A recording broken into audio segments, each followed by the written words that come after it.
오늘 함께 나눌 말씀 창세기 40장 1절에서 23절 말씀입니다. 본문이 좀 긴데 우리 다 같이 한 목소리로 합독하겠습니다. 그 후에 애굽의 왕의 술 맡은 자와 떡 굽는 자가 그들의 주인 애굽 왕에게 범죄한지라. 바로가 그 두 관원장 곧 술 맡은 관원장과 떡 굽는 관원장에게 노하여 그들을 춘위 대장의 집안에 있는 옥에 가두니 곧 요셉이 갇힌 곳이라. 춘위 대장이 요셉에게 그들을 수종들게 하매 요셉이 그들을 섬겼더라. 그들이 갇힌 지 여러 날이라. 옥에 갇힌 애굽 왕의 술 맡은 자와 떡 굽는 자 두 사람이 하룻밤에 꿈을 꾸니 각기 그 내용이 다르더라. 아침에 요셉이 들어가 보니 그들에게 근심의 빛이 있는지라. 요셉이 그 주인의 집에 자기와 함께 갇힌 바로의 신하들에게 묻되 어찌하여 오늘 당신들의 얼굴에 근심의 빛이 있나이까. 그들이 그에게 이르되 우리가 꿈을 꾸었으나 이를 해석할 자가 없도다. 요셉이 그들에게 이르되 해석은 하나님께 있지 아니하니까 청하건대 내게 이르소서. 지금부터 사울 안에 바로가 당신의 머리를 들고 당신의 전직을 회복시키리니 당신이 그 전에 술 맡은 자가 되었을 때 하던 것 같이 바로의 잔을 그의 손에 드리게 되리이다.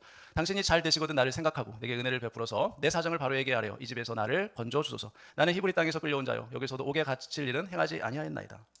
떡 굽는 관원장이 그 해석이 좋은 것을 보고 요셉에게 이르되 나도 꿈에 보니 흰떡 세 광주리가 내 머리에 있고 맨 윗광주리에 바로를 위하여 만든 각종 구운 음식이 있는데 새들이 내 머리의 광주리에서 그것을 먹더라. 요셉이 대답하여 이르되 그 해석은 이러하니 새 광주리는 사울이라. 지금부터 사울 안에 바로가 당신의 머리를 들고 당신을 나무에 달리니 새들이 당신의 고기를 뜯어 먹으리이다 하더니 제3일은 바로의 생일이라. 바로가 그의 모든 신하를 위하여 잔치를 베풀 때에 술 맡은 관원장과 떡 굽는 관원장에게 그의 신하들 중에 머리를 들게 하니라.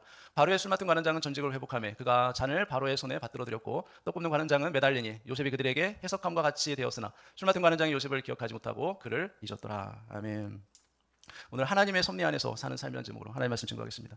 여러분, 우리는 인생을 살아가면서 우리 자신들에게 많은 질문을 합니다. 왜 나에게 이런 일이 일어났을까?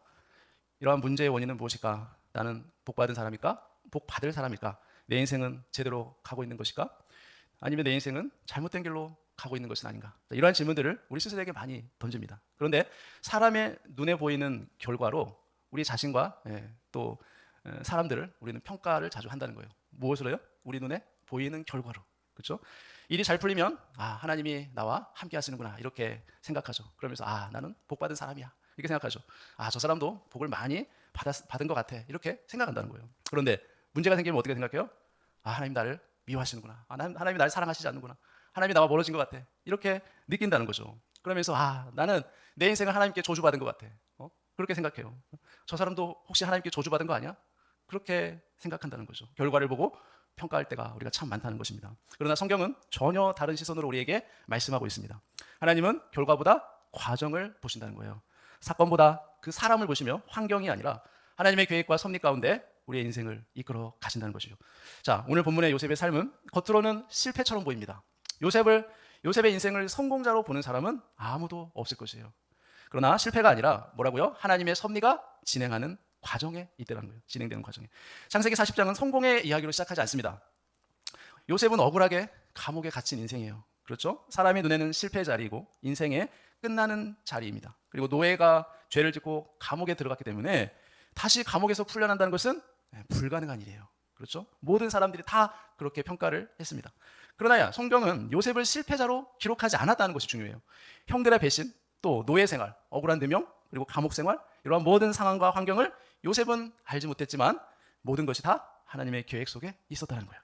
겉으로 보면 불행의 연속이지만 처음에 형들이 웅덩이에 빠뜨렸을 때 만약에 그 웅덩이에 물이 있었다면 요셉은 어떻게 됐을까요? 네, 죽었을 것이에요. 그런데 웅덩이에 물이 없었어요. 놀라운 일이죠. 그리고 보디발의 집에 노예로 보내졌어요. 감옥에 갇혔지만 누굴 만나 감옥에서 관원들을 만나게 돼요. 그러니까요, 인생에 보이지만 뭔가 어떤 잘 짜여진 각본의 인생이 움직여지고 있다라는 그 느낌을 우리가 성경을 읽으면서 우리는 받게 된다는 거죠.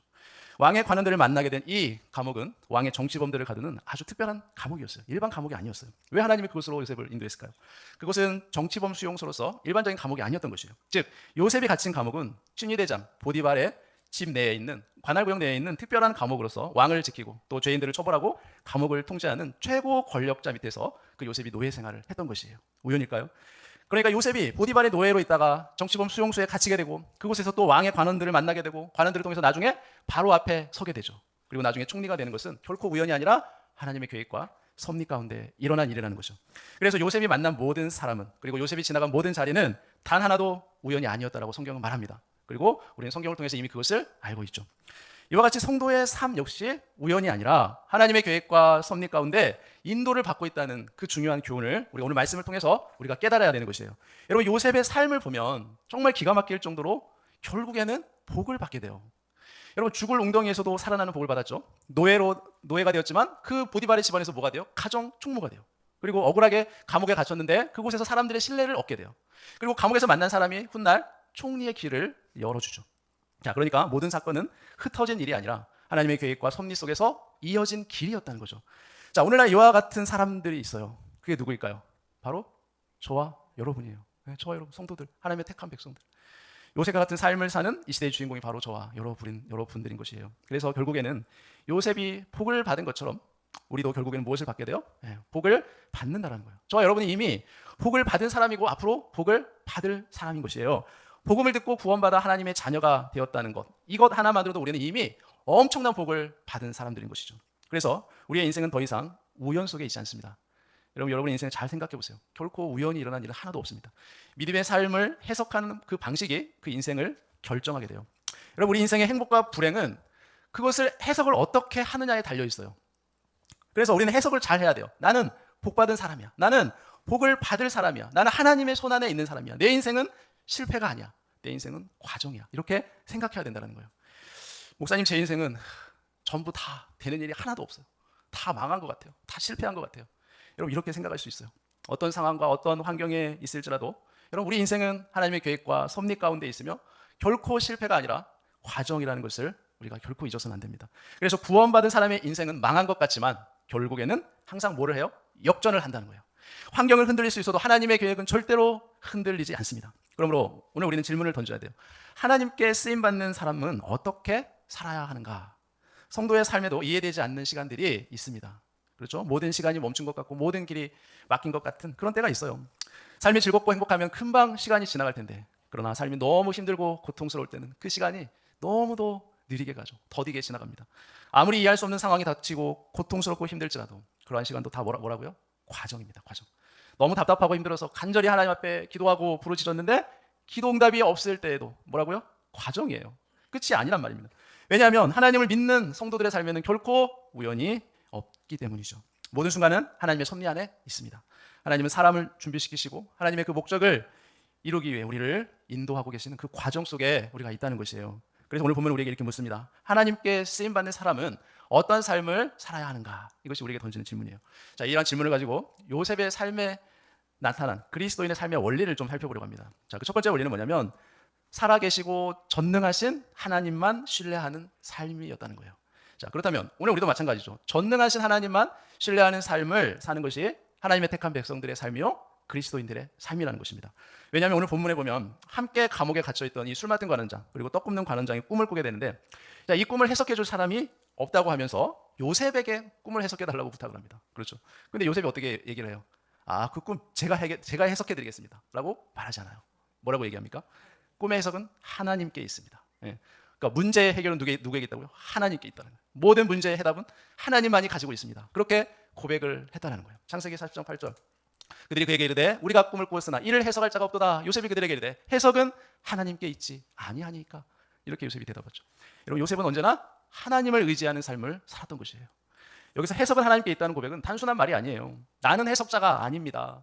하나님이 해석자이시고 하나님만이 해답이십니다. 하나님만이 문제 해결자이십니다. 이러한 대답이에요. 그렇게 표현하면서 누구를 의지하게 해요? 그들로 하여금 하나님을 의지하게 만든 것이죠. 이것이 그리스도인요, 믿음의 사람인 것이죠. 하나님의 사람의 특징이 무엇입니까? 바로 하나님만 의지하는 사람이라는 거죠.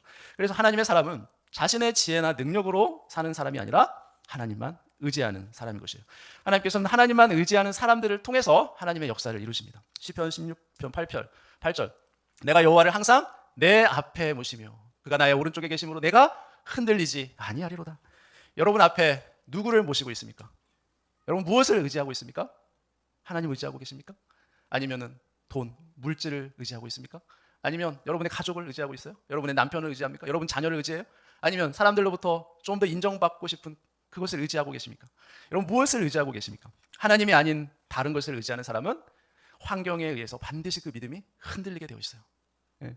환경이 여러분 자신을 지배하게 된다는 거예요. 좋을 때든지 안 좋을 때든지 아무리 억울할 때든지 언제나 하나님을 내 앞에 모심으로 요동치지 않는, 흔들리지 않는 그리스도인들이 되시기를 바랍니다. 출애굽기 14장. 자, 모세가 백성에게 이르되 너희는 두려워하지 말고 가만히 서서 여호와께서 오늘 너희를 위하여 행하시는 구원을 보라. 모세가 한 말이죠. 여러분, 이스라엘 백성들이 바로 눈앞에 홍해 바다가 막고 있고 뒤에서 애국 군사들이 쫓아오고 있어요. 어디로 갈 데가 없어요. 그런데 모세가 한 말이 뭡니까? 너희는 두려워하지 마라. 모든 사방이 다 가로막히고 막막한 그 시간 가운데 두려워하지 마라. 가만히 서서 여호와께서 오늘 너희를 위해 행하시는 구원을 보라라고 말합니다. 여러분, 우리 성도는 이미 복을 다 받은 사람인 줄 믿습니다. 그런데 언제부터 복을 받았을까요? 우리가 언제부터 복을 받았죠? 창세 전부터. 찬송하리로다 하나님 우리 주 곧 예수 그리스도의 아버지께서 그리스도 안에서 하늘에 속한 모든 신령한 복을 우리에게 주시되, 언제부터요? 곧 창세 전에 그리스도의 안에서 우리를 택하사 우리로 사랑 안에서 그 앞에 거룩하고 흠이 없게 하시오. 우리는 창세 전부터 복을 받았어요. 그리고 이미 복을 받고 우리는 출발을 하고 있는 것이에요. 그러므로 그리스도인의 삶에 어려움이 와도 여러분, 그 끝은 반드시 무엇으로 연결될까요? 복으로 연결된다는 것이에요. 그러므로 내가 전적으로 하나님을 의지하고 있는가? 그것을 성경 우리에게 질문한다는 것입니다. 우리는 요셉처럼 정말 하나님만을 전적으로 의지하고 있는가? 이것이 우리 신앙의 실제 테스트예요. 시험. 여러분, 내가 믿음이 있는가를 테스트해보는 것처럼 우리의 삶도 무엇으로 테스트하냐면 환경을 통해서 우리를 테스트한다는 거예요. 평소에는 아무런 일이 없을 때 정말 신앙이 좋은 것처럼 보이죠. 그렇지 않습니까? 그런데 내 삶에 고난이 오고 어려움이 닥치면 우리의 믿음은 진짜인지 가짜인지가 반드시 드러납니다. 그렇지 않아요? 드러나게 되어 있어요. 또한 우리는 하나님과의 관계의 점검에 대한 질문을 좀 해봐야 돼요. 어떤 질문이냐면, 이런 환경 가운데서도 미래에 대한 소망이 있는가? 이런 어려운 고난과 환경에서도 하나님에 대한 기대가 있는가? 우리 자신에 대해 한번 점검해야 돼요. 질문을 던져봐야 돼요. 그러므로 믿음이 있는 사람은 환경에 쓰러지는 것이 아니라 뭘로 살아가야 돼요? 소망으로 살아가야 된다는 거예요. 이것이 그리스도인들의 삶입니다. 그러면 하나님만 의지한 사람의 특징이 무엇일까요? 이사야서 12장 2절에 보라, 하나님은 나의 구원이시라. 내가 신뢰하고 두려움이 없으리니. 여러분, 하나님만 의지한 사람의 첫 번째 특징은 두려움이 사라진다는 거예요. 미래에 대한 두려움, 미래에 대한 막막함, 그 마음이 사라진다는 거예요. 이런 두려움은 언제 사라지냐면 미래에 대한 소망과 하나님에 대한 기대가 있을 때 우리 마음의 두려움이 사라집니다. 요셉은 감옥에서도 여호와는 나의 힘이시다, 이 신앙을 결코 잃어버리지 않았어요. 사도 바울도 감옥에서 그 억울하고 답답한 괴로운 상황에서 어떻게 했을까요? 사도 바울이 하나님을 찬양했어요. 한밤중에 바울과 실라가 기도하고 하나님을 찬송함에 죄수들이 듣더라. 그 억울하고 답답한 그 감옥에 갇혔을 때도 사도 바울은 하나님을 찬송했어요. 여러분, 환경은 감옥인데 예배는 멈추지 않았죠? 환경은 감옥인데 기도는 멈추지 않았어요. 환경은 감옥인데 찬송은 멈추지 않았다는 거예요. 언제 그렇게 했어요? 하나님만 의뢰하고 하나님만을 드러냈을 때 그렇게 했다는 것이에요. 그러므로 우리의 인생은 상황이 아니라 믿음이 예배를 결정한다는 거죠. 환경이 아니라 믿음이 예배를 결정해요. 그래서 성도의 권위의 근원은 조건이나 환경에 있지 않습니다. 하나님에게서 나오는 것이에요. 그래서 우리 삶에 정말 물질적으로 어렵고 힘들어도, 상황이 어려워도 하나님의 힘은 변하지 않습니다. 그러나 돈과 환경, 사람과의 관계는 금방 우리의 힘을 잃어버리게 만들죠. 그러한 것은 왜요? 우리의 힘의 근원이 아니기 때문에 그래요. 시편 112편 7절, 그는 흉한 소문을 두려워하지 아니하며 여호와를 의뢰하고 그의 마음을 굳게 정하였도다. 여러분, 시편 저자는 뭐라고 얘기해요? 주변에 아무리 흉한 소식들이 내게 들려올지라도 나는 어떻게 합니까? 두려워하지 않았다. 여호와를 의뢰하고 내 마음을 굳게 정하였다라고 고백합니다. 여러분, 오늘날 살아갈 때 얼마나 많은 흉흉한 소식들이 들립니까? 전쟁의 소식들, 각종 사건, 사고 소식들, 안 좋은 소식들이 얼마나 많이 들려요. 부정적인 얘기들. 뭐 병원만 가도 막 갑자기 의사가 막 몸에 어디가 안 좋다고 막 심각한 얘기를 하면 어때요? 우리 마음에 갑자기 막 근심 걱정, 막 두려움이 몰려오죠. 이거 큰일 났다. 그렇지 않아요? 그때 어떻게 하라고요? 하나님만 의뢰하고 하나님께 마음을 굳게 정함으로 두려워하지 않았다라고 말해요. 아무리 흉흉한 소식이 들려와도 하나님을 의뢰하는 자에게는 하나님께서 약속하시는 복이 있습니다. 그게 뭘까요? 에레미야 17장. 그러나 무릇 여호와를 의지하며 의뢰하는 자는 뭐예요? 그 사람은 복을 받을 것이라. 그가 물가에 심겨진 나무가 그 뿌리를 강변에 뻗치고 더위가 올지라도 두려워하지 아니하며 그 잎이 청청하며 가무는 애에도 걱정이 없고 결실이 그치지 아니함 같으리라. 그런데 사람을 의지하는 사람은 어떻게 될 것 같아요? 하나님을 의지하는 사람은 이렇게 되는데, 사람을 의지하면 여호와께서 이같이 말씀하시라. 무릇 사람을 믿으며 육신으로 그의 힘을 심고 마음이 여호와에게서 떠난 그 사람은 저주를 받을 것이라. 뭐라고 얘기하는 거예요?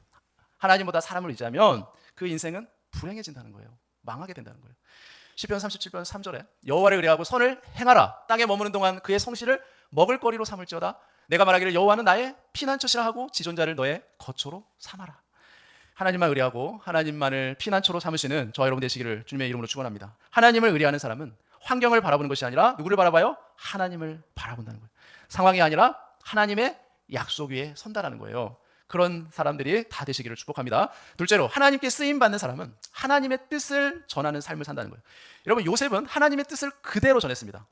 오늘 본문 12절 이하에 보면 요셉은 감옥에서 두 관원장의 꿈을 해석해 주죠. 그래서 이 장면은 단순한 꿈을 해몽해주는, 해석해주는 이야기가 아니에요. 하나님의 사람이 어떻게 말씀을 전하는가를 보여주는 거예요. 그러니까 말씀을 전하는 원리를 보여주는 거죠. 그래서 요셉의 꿈 해석을 요셉은 하나님께 돌렸죠.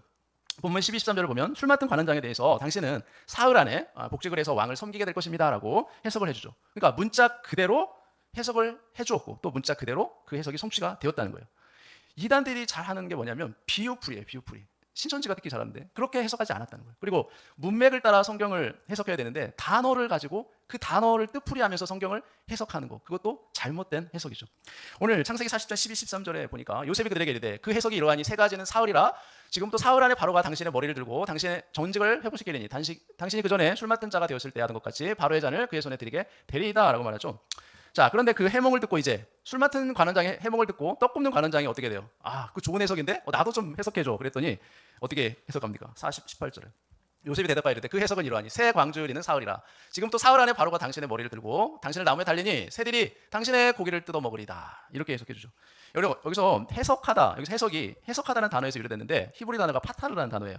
풀다, 하나님의 뜻을 드러내다, 밝혀내다라는 의미가 있죠. 그래서요, 요셉은 자신의 생각을 말한 것이 아니라 누구의 생각이요? 하나님이 이미 정하신 뜻을 그냥 전달했을 뿐이에요. 그것이 해석이에요. 하나님의 뜻은 듣기 좋은 말만을 하는 것을 말하지 않아요. 그렇죠? 사람들이 듣기 좋은 말만 전하는 것은 해석이 아니죠. 격려하고 위로하고 듣기 좋은 말만 하는 거, 그건 누구나 할 수 있죠. 그렇죠? 그런데 사람들이 듣기 싫은 말, 그런 말 하기는 너무 어렵죠. 그런데 하나님의 뜻이라면 어떻게 해야 돼요? 그런 말도 해야 돼요. 그래서 요셉이 어떻게 했습니까? 당신은 사흘 안에 죽을 것입니다 라고 해석을 해주었죠. 여러분, 이런 말 하기는 너무 어려워요. 요셉이 이런 말을 해서 그 떡 굽는 관원장으로부터 공격을 당할 수도 있죠. 위협에 처할 수도 있어요. 그런데 요셉은 하나님의 뜻이기 때문에 그대로 해석을 해주었어요. 왜냐하면 말의 기준이 사람의 반응이 아니라 하나님의 뜻이기 때문에 그래요. 우리가 말의 기준 하나님의 뜻에 있기 때문에 그대로 해야 되는 거예요. 자, 창세기 40장 22절에 떡 굽는 관원장은 매달리니 요셉이 그들에게 해석함과 같이 되었더라라고 말하죠. 그러니까 요셉이 그들에게 해석함과 같이 떡 굽는 관원장은 사울의 하나님의 뜻대로 죽게 돼요. 그리고 술 맡은 관원장은 요셉이 해석한 대로 사울의 복직을 하게 되죠.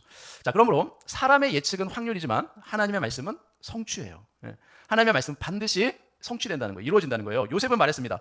술 맡은 관원장을 향해서 당신은 복직해서 살게 될 것입니다. 떡 굽는 관원장을 향해서는 당신은 사울 위에 죽게 될 것입니다 라고 말했죠. 듣는 사람이 들으면 기분이 나쁘겠지만 어떻게 해야 돼요? 사실 그대로 전해주어야 돼요. 그것이 무엇이냐면, 왜 그렇게 해야 되냐면 시간이 지나면 진실은 드러나게 되어 있기 때문에, 드러나기 때문에 반드시. 그럼 만약에 요셉이 꿈을 해석해 줄 때 듣기 좋게만 해석해 주었다면 어떻게 될까요? 사울의 그 꿈의 해석이 틀렸다는 것이 드러났겠죠. 거짓말이었다는 것이 드러났을 것이에요. 그렇지 않겠습니까? 요셉은 나중에 자신의 꿈을 해석해 준 대로 그 일이 그대로 일어난 것을 자신의 눈으로 보게 됩니다. 그 일은 반드시 일어나죠. 왜요? 하나님의 뜻이었기 때문에 그래요. 그러므로 말씀에 대한 순종은 하나님의 섭리를 여는 문입니다. 요셉의 해석은 단순한 사건이 아니라 이 사건을 통해서 이제 훗날 이 술 맡은 관원장이 요셉을 기억하고 요셉을 어떻게 합니까? 바로 왕 앞에 서게 만들죠. 그러므로 여기서 중요한 교훈이 있어요. 하나님의 말씀은 즉시 보상이 아니라는 거예요. 여러분, 요셉이 관원장들의 꿈을 해석해주는 그 순간 보상이 와야 되는데 어떻게 돼요? 그 꿈의 해석은 미래의 문을 여는 씨앗이 되었던 것이에요. 그러니까 우리들도 마찬가지예요. 우리의 삶의 여러 가지 이 사건, 상황, 어려움, 억울함 이런 것들을 우리가 긍정적으로나 부정적으로 해석을 했을 때 우리에게 당장 보상이 오지 않는다는 것입니다. 그런데 언제 와요? 나중에 하나님의 때에 반드시 그 결과가 우리에게 주어진다는 거예요. 그래서 요셉의 삶은 우리 성도의 신앙생활의 모델이에요. 여러분, 요셉은 노예였지만 그의 인생이 결국은 망하지 않았어요. 그렇죠? 왜냐하면 그는 하나님의 뜻 안에 있었기 때문에 그래요. 오늘날 구원받은 성도들도 동일합니다. 환경이 우리를 결정하지 않고 무엇이요? 하나님의 계획이 우리의 인생을 결정합니다. 바꾸어줘요. 하나님의 사람은 사람의 기분을 살피는 사람이 아니라 하나님의 뜻을 전하는 사람이 하나님의 사람이죠. 요셉의 삶은 하나님의 사람이 어떻게 살아야 하는지를 우리에게 자세히 보여줍니다. 하나님을 전적으로 의지하고 하나님 중심으로 살며 하나님의 뜻을 담대히 전하는 삶, 이 삶이 바로 그리스도인으로서 하나님 앞에 쓰임받는 우리의 삶이라는 거예요. 절대로 망하지 않는 요셉은 오늘날 구원받은 우리 성도들의 모습을 그대로 보여주고 있습니다. 요셉과 같은 삶을 통해서 이제 하나님의 섭리가 놀라운 역사로 펼쳐지듯이 저와 여러분이 요셉과 같은 믿음으로 우리의 삶을 산다면 어떻게 돼요? 그 하나님의 능력과 역사가 우리 삶에도 나타나게 될 줄 믿습니다. 자, 세 번째로 요셉은 제수였지만 누구를 섬겨요? 같은 제수를 섬기는 삶을 살았다는 거예요. 여러분 얼마나 놀랐습니까? 사형수가 사형수를 섬겼어요. 예, 자기도 정말 먹고 살기 힘들고 빠듯한데 누구를 섬겨요? 예, 자기보다 더 힘들고 어려운 자기의 이웃들을 돌아보면서 그들을 섬겼다는 거예요. 그들을 돌봤다는 거예요.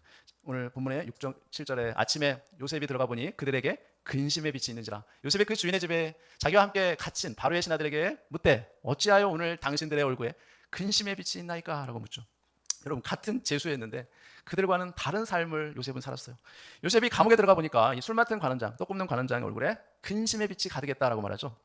그들도 제수였고 요셉도 제수였어요. 같은 제수로서 피차 힘든 상황에 있는데 어떻게 돼요? 어떻게 다른 사람을 섬기는 삶을 살 수 있었을까요? 다른 사람을 섬기는 것도 여러분 내가 어느 정도 마음의 여유가 있을 때 다른 사람을 섬길 수 있는 것이죠. 그렇지 않습니까? 여러분 내가 정말 괴롭고 힘들어서 죽겠는데 내 코가 석잔데 내가 어떻게 다른 사람을 돌아보고 섬길 수 있는 그 마음의 여유, 그런 여력이 있을 수가 있겠습니까? 그렇지 않아요? 대부분 사람들은 자기가 힘들고 괴로울 때 다른 사람들을 돌아볼 마음의 여유가 없어요. 자, 그런데 요셉은 달랐습니다. 먼저 그는 상대방의 얼굴을 살폈다는 거예요. 다른 사람의 얼굴을.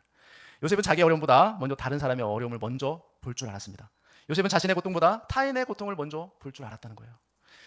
요셉은 섬기는 자세가 되어 있었어요. 하나님은 섬기는 사람을 쓰십니다.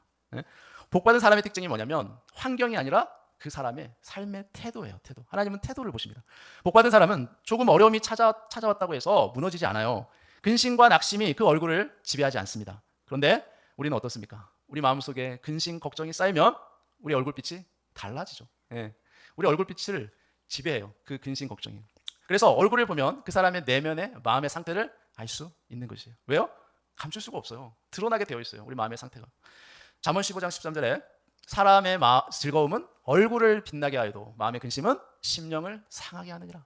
그래서 마음이 상하면 어떻게 됩니까? 얼굴에 근심의 빛이 드러나게 되어 있어요.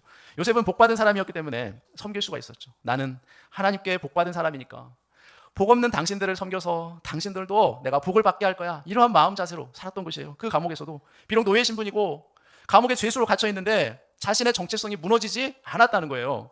억울하게 감옥에 갇히고 인생의 밑바닥에 내려갔어도 자신의 정체성은 결코 무너지지 않았다는 것이죠. 나는 하나님께로부터 복받은 사람이야. 나는 창세전부터 하나님이 사랑하셔서 택하셨고 나는 이미 복을 받은 사람이야. 그리고 앞으로도 복받을 사람이야. 라는 자신의 정체성이 무너지지 않았어요. 여러분 그러한 정체성은 다스리고 군림하는 것이 아니라 섬기는 것이죠. 복받은 사람은 상대방을 섬길 줄 아는 사람이에요. 그러므로 성도는 환경이 아니라 하나님 때문에 안정된 사람입니다. 마음에 안정된 사람. 요셉은 복받은 사람이기 때문에 술 맡은 관원장과 떡 굽는 관원장을 섬겼던 것이에요.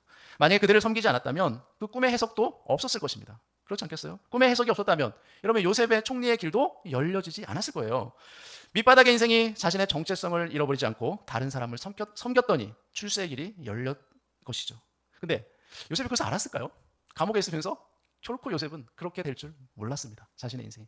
그런데 자신의 정체성을 잃어버리지 않고 그렇게 섬기는 자로 낮아진 자세로 살았더니 하나님이 그 길을 열어주셨던 것이에요. 여러분 요셉은 어떻습니까? 복을 받지 못한 사람은 그 사람의 그릇이 작기 때문에 그 사람은 자신이 섬김을 받으려고만 하지 결코 다른 사람을 섬기려고 하지는 않습니다. 그래서 여러분 애들의 특징이 뭐예요? 섬김을 받으려고만 하지 다른 사람을 섬길 줄을 몰라요. 자기 자신밖에 생각을 못해요. 그런데 어른들은 어떻습니까? 어른들은 애들을 섬기죠. 부모는 자녀를 섬기지만 자녀는 부모를 섬길 줄을 몰라요. 그렇죠? 그래서 큰 자는 작은 자를 섬길 줄 아는 것이에요. 그것이 능력인 것입니다. 그래서 섬김은 하나님의 역사의 시작인 것이에요. 이 요셉의 섬김의 사역으로 인해서 이제 하나님의 역사가 시작이 됩니다. 그래서 하나님은 섬기는 사람을 통해서 길을 여신다는 거예요. 그러므로 섬김은 하나님의 선택의 기준이 됩니다. 하나님은 사람을 찾을 때 외모나 실력이나 지식이나 가문이나 능력을 보고 그 사람을 먼저 찾지 않아요. 요셉과 같이 섬길 줄 아는 사람을 하나님 먼저 선택해서 하나님이 길을 여시고 그 사람을 쓰시는 것이에요. 그러므로 섬김은 낮아지는 것이 아니라 하나님의 역사가 시작되는 자리인 것입니다. 이것이 기독교예요. 여러분 예수님을 생각해 보세요. 예수님은 그 높으신 하늘 영광 보좌를 다 버리고 이 땅에 인간의 몸으로 내려오셨어요. 왜요? 우리를 구원하기 위해서, 그것도 종의 모습으로 우리를 섬기기 위해서 죽기까지, 십자가에 죽기까지 하나님 앞에 순종하시면서 그 길을 가셨어요. 그의 섬김의 모습이에요. 그러므로서 뭐가 일어났어요? 하나님의 구원의 역사가 일어났던 것이죠. 요셉도 감옥에서 관원장들을 섬김으로 왕궁의 길이 열리게 된 것이죠. 그러므로 요셉의 삶은 하나님의 사람이 어떻게 이 땅을 살아가야 되는지를 모형으로서 우리에게 보여준 것이에요. 하나님만을 전적으로 의뢰하고 하나님을 중심으로 모시고 살 때 요셉과 같은 그러한 복을 받아들이는 저와 여러분들 되시기를 예수님의 이름으로 축원합니다. 우리 함께 기도하겠습니다. 섭리의 하나님 아버지, 오늘도 창세기 40장의 말씀을 통해서 우리의 인생이 우연이 아니라 하나님의 계획과 섭리 가운데 있음을 깨닫게 하시니 진심으로 감사드립니다. 주님, 사람은 환경으로 인생을 판단하지만 하나님은 섭리로 인도하심을 믿습니다. 눈에 보이는 결과가 아니라 보이지 않는 하나님의 손이 지금도 우리 삶을 붙들고 계심을 믿게 하여 주옵소서. 주님, 요셉이 감옥에 있었어도 하나님을 원망하지 않고 살아계신 하나님과 하나님만 의뢰했던 것처럼 우리도 어려운 환경 속에서 사람이나 조건이나 세상 방법을 의지하지 말게 하시고 오직 하나님만 전적으로 의뢰할 수 있는 은혜를 베풀어 주옵소서. 우리의 마음의 문제보다 하나님을 크게 보게 하시고 우리의 환경과 상황과 형편보다 약속을 붙들게 하시고 미래의 두려움보다 믿음으로 소망 가운데 살게 하여 주옵소서. 주님, 우리 안에 바른 신앙을 회복시켜 주옵소서. 조금만 일이 막혀도 흔들리는 믿음이 아니라 환경과 상관없이 하나님께 기대하는 믿음으로 끝까지 하나님을 의뢰하게 하여 주옵소서. 주님, 요셉이 감옥에서도 사람의 눈치를 보지 않고 하나님의 뜻을 그대로 전했던 것처럼 우리도 사람을 기쁘게 하는 삶이 아니라 하나님을 기쁘게 하는 삶을 살아가게 하여 주옵소서. 우리의 입술이 사람의 기분을 맞추는 입술이 아니라 하나님의 뜻을 담대하게 전하는 입술이 되게 하여 주옵소서. 주님, 요셉이 죄수였으나 죄수들을 섬겼던 것처럼 우리도 힘든 자리에서도 섬김을 잃지 않게 하여 주옵소서. 내 형편이 어렵다고 다른 사람의 아픔을 외면하지 않게 하시고 내 마음이 무겁다고 다른 사람의 근심을 지나치지 않게 하여 주옵소서. 우리에게 얼굴의 근심을 볼 수 있는 눈을 주시고 상한 심령을 돌아볼 수 있는 사랑을 주시고 낮은 자리에서도 섬길 수 있는 그리스도의 마음을 부어 주옵소서. 주님, 섬김이 낮아지는 것이 아니라 하나님의 역사가 시작되는 자리임을 믿는 믿음을 주옵소서. 작은 친절과 작은 순종과 작은 헌신도 하나님의 손에 붙들리면 큰 섭리의 문을 여는 통로가 됨을 믿습니다. 주님, 우리의 삶이 요셉처럼 하나님을 의뢰하는 삶이 되게 하시고 하나님의 뜻을 전하는 삶이 되게 하시고 섬김으로 하나님의 역사를 여는 삶이 되게 하여 주옵소서. 감옥 같은 시간이 길어져도 하나님의 섭리는 멈추지 않음을 믿게 하시고 억울한 시간이 계속되어도 하나님의 계획은 흔들리지 않음을 믿게 하시고 오늘도 하나님께서 우리를 쓰시기 위하여 준비하고 계심을 확신하게 하여 주옵소서. 주님, 나는 우연 속에 사는 사람이 아니라 하나님의 계획과 섭리 속에 사는 그리스도인 하나님의 사람임을 고백합니다. 이 분명한 정체성을 가지고 살게 하여 주옵소서. 주님, 가정의 문제, 직장의 문제, 물질의 문제, 사람의 문제, 환경의 문제로 인하여 나의 정체성이 무너지지 않게 하여 주옵소서. 나의 신분에 대한 분명한 정체성을 가지고 섬김의 자리에서 연약하고 나약하고 힘든 사람들을 섬김으로 하나님의 놀라운 뜻이 열리는 그런 역사가 일어나게 하여 주옵소서. 이 모든 것을 예수님의 이름으로 간절히 기도합나이다. 아멘.